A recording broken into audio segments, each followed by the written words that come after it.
Selam به همگی. Herkese merhaba. Şima ile Farsça sayfama hoş geldiniz. Bu video sıfat tamlaması ve isim tamlaması ile ilgili olacak. Terkibe vesfi sıfat tamlaması, terkibe ezafi isim tamlaması. Videoya geçmeden önce lütfen kanalıma abone olmayı unutmayın. İlk önce terkibe vesfi yani sıfat tamlaması neymiş? Bunu öğreniyoruz. Terkibe vesfi از اضافه شدن یک صفت به یک اسم ساخته می شود. Yani sıfat tamlaması bir sıfatın bir isimle birleşmesiyle oluşur. Örneğin gole ziba, güzel çiçek ya da kife çerm, deri çanta. Farsçada sıfat isimden sonra kullanılıyor. Bu örnekte gole ziba. Gördüğünüz gibi ziba sıfat olarak isimden sonra kullanılmış. Gole ziba, güzel çiçek. Ya da kife çerm. Burada çerm yani deri kelimesi kif kelimesi için bir sıfattır ve sıfat isimden sonra kullanılıyor. Şimdi sıfat tamlaması oluşturma formülü neymiş? Bunu öğreniyoruz. Formule ساختن ترکیب وصفی اسم به علاوه صدای ا به علاوه صفت isim artı e sesi artı sıfat. Örneğin gole hoşbu. Gol çiçek demek. Hoşbu güzel kokulu. Gole hoşbu güzel kokulu çiçek. Şu öğrendiğimiz formüle göre es artı e sesi olması gerekiyor. Sonra da sıfat. Burada gol kelimesinden sonra e sesi ekliyoruz. Gole sonra da sıfat ekliyoruz. Gole hoşbu, güzel kokulu çiçek. Şimdi sıfat tamlaması ile ilgili bilmemiz gereken çok önemli bir konu var. Eğer esme ma با حرف ه آ یا او تمام شود برای اضافه کردن صفت به آن ابتدا ی و بعد از آن ا میگذاریم. Ne demek oluyor? Eğer ismimiz H, A veya U harfiyle bitiyorsa sıfat eklemek için önce Y harfini ardından da E sesini ekleriz. O zaman dikkat etmemiz gereken şey nedir? İsmin son harfidir. Şu harflerden biri ise ilk önce Y harfi sonra da E sesini eklememiz gerekiyor. Örneğin hane kadimi, eski ev. Hane kelimesi H harfiyle bitiyor. Şu harflerden bir tanesidir. Bu durumda ilk önce Y harfini ekliyoruz. Sonra E sesini ve ondan sonra sıfatımızı ekliyoruz. Hane kadimi ya da çeşmhay siyah. Çeşmha isim A harfiyle bitiyor ve A harfi de şu harflerden bir tanesidir. Yine aynı şekilde sıfattan önce ilk Y harfi sonra da E sesi ekliyoruz. Sonra sıfatı kullanıyoruz. Çeşmhay siyah. Siyah gözler. Şimdi isim tamlaması Yani terkibe ezafi neymiş? Bunu öğreniyoruz. ترکیب اضافی زمانی استفاده می شود که دو یا چند اسم به هم متصل şevand. İsim tamlaması iki veya daha fazla ismin birbirine bağlanması durumunda kullanılır. Örneğin celde kitab, kitap kapağı. Burada kullandığımız iki kelime de isimdir. Yani ikinci kelimede sıfat kullanılmamış. Bu durumda isim tamlaması oluyor. Celde kitap, kitap kapağı ya da derakhte sib, elma ağacı. Yine aynı şekilde bu iki kelime de isimdir. Derakhte sib, elma ağacı.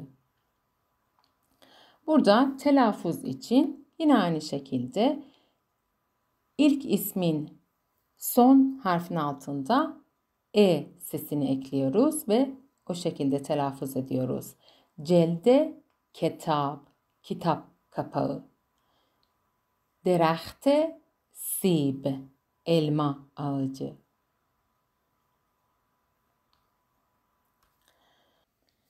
Şimdi iki yapının acaba hangisi sıfat tamlaması ya da hangisi isim tamlamasıdır? Onu nasıl ayırt edebiliriz? Onu öğreniyoruz. Eğer beyni dö kelime اسم صفت و اسم حرف ی بگذاریم و عبارتی که به دست می آید همچنان معنی داشته باشد ترکیب ما وصفی است. اما اگر معنای درستی ندهد terkib ezafi است. Ne demek oluyor?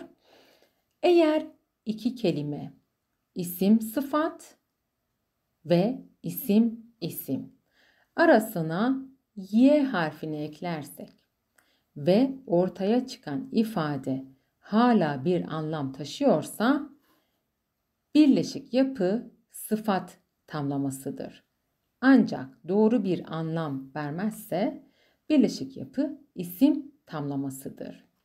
Dikkat etmemiz gereken şey nedir? O yapının anlamıdır. Y harfini ekledikten sonra anlam taşıyorsa eğer hala sıfat tamlamasıdır. Bir anlam yoksa eğer isim tamlamasıdır. Örneğin ahlak-ı khub. Ahlak-ı khub iyi ahlak, iyi huy demek oluyor.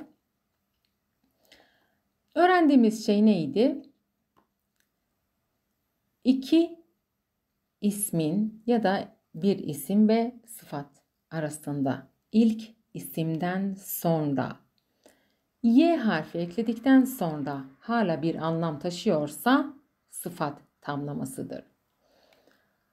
Ahlak kelimesinden sonra bu kelimenin sonunda y harfi ekliyoruz ve sonra ikinci kelimemizi ister sıfat ister isim fark etmez. İkinci kelimeyi kullanıyoruz. Ahlak-ı khub y harfini ekledikten sonra ahlak-ı khub oluyor. Bu da anlam taşıyor. O yüzden sıfat tamlamasıdır. Ama burada ahlak-ı mader. Ahlak-ı mader yine aynı şekilde. Ahlak kelimenin sonunda y harfi ekliyoruz. Ahlak-ı mader. Ahlak-ı mader bu yapının bir anlamı yoktur. O zaman bu bir isim tamlaması oluyor. İlk kelimeden sonra yani kelimenin sonunda y harfi ekledikten sonra anlamına bakacağız. bir anlam taşıyorsa sıfat tamlaması, bir anlamı yoksa eğer isim tamlaması oluyor. Bir kere daha hızlı bir şekilde baştan anlatıyorum. Terkibe vesfi sıfat tamlaması, terkibe ezafi isim tamlaması. İlk önce sıfat tamlaması yani terkibe vesfi. Sıfat tamlaması bir sıfatın bir isimle birleşmesiyle oluşur. Örneğin gole ziba, güzel çiçek ya da kife çerm, deri çanta. Sıfat tamlaması oluşturma formülü isim artı es sesi artı sıfat. Yani esm be alaveye sedaya be alaveye sefat. Örneğin gole hoşbu, güzel kokulu çiçek. Dikkat etmemiz gereken çok önemli bir konu. İsime dikkat etmemiz gerekiyor. İsim eğer H, A veya U harfleriyle bitiyorsa sıfat eklemek için ilk önce Y harfi sonra da E sesini eklememiz gerekiyor. Örneğin haneye kadimi, eski ev ya da çeşmhaye siyah, siyah gözler. Ve isim tamlaması terkibe ezafi. İsim tamlaması iki veya daha fazla ismin birbirine bağlanması durumunda kullanılır.